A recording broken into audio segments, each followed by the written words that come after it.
தமிழக அரசு பேருந்துகளில் வழக்கமாக இடம்பெறும் மகளிர் விடியல் பயணம் என்ற வாசகம் தற்போது சுருக்கமாக மகளிர் பயணம் என மாற்றப்பட்டு வருவது கவனம் பெற்றுள்ளது.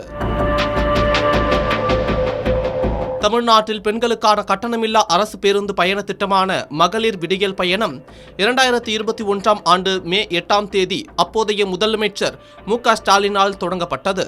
கடந்த திமுக ஆட்சியில் கொண்டுவரப்பட்ட இத்திட்டத்தின் பெயர் தற்போதைய தவேக ஆட்சியில் மகளிர் பயணம் என்று மாற்றப்பட்டு விடியல் என்ற வார்த்தை நீக்கப்பட்டு வருகிறது.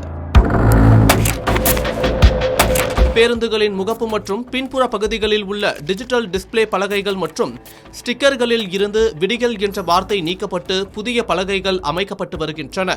தற்போதைய தமிழகத்தில் ஏற்பட்டுள்ள ஆட்சி மாற்றத்தின் ஒரு பகுதியாக முந்தைய அரசின் அடையாள வார்த்தையான விடியல் என்பது நீக்கப்பட்டு இத்திட்டம் தொடர்ந்து செயல்படுத்தப்பட்டு வருகிறது.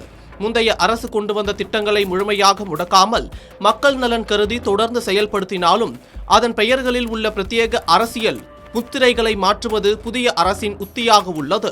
இதற்கு முன்னதாக முந்தைய அரசு கொண்டு வந்த நான் முதல்வன் திட்டத்தின் பெயரும் இதேபோன்று மாற்றப்பட்டது குறிப்பிடத்தக்கது. நிர்வாக ரீதியாகவும் பேருந்து பலகைகளில் வாசிப்பதற்கு எளிதாகவும் இருக்கும் வகையில் மகளிர் பயணம் என்று சுருக்கப்பட்டுள்ளதாகவும் ஒரு தரப்பில் கூறப்படுகிறது.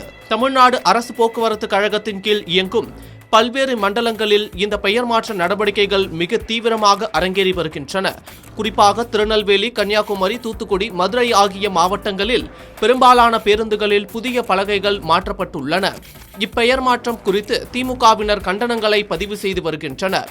தவேகாவினர் அரசு திட்டங்கள் என்பது பொதுமக்களுக்கானதே தவிர ஒரு குறிப்பிட்ட கட்சியின் விளம்பரத்திற்காக இருக்கக்கூடாது என்றும் திட்டத்தின் சலுகைகள் நிறுத்தப்படாமல் பெயர் மட்டுமே மாற்றப்படுவதால் மக்களுக்கு எந்த பாதிப்பும் இல்லை என்றும் வாதிடுகின்றனர். மகளிர் விடியல் பயணம் திட்டத்தின் பெயரை அதிகாரப்பூர்வமாக மாற்றுவது குறித்து அரசிடம் இருந்து இதுவரை எந்த ஒரு முறையான அரசாணையோ அல்லது எழுத்துப்பூர்வமான அறிவிப்போ வெளியிடப்படவில்லை என்பதும் குறிப்பிடத்தக்கது.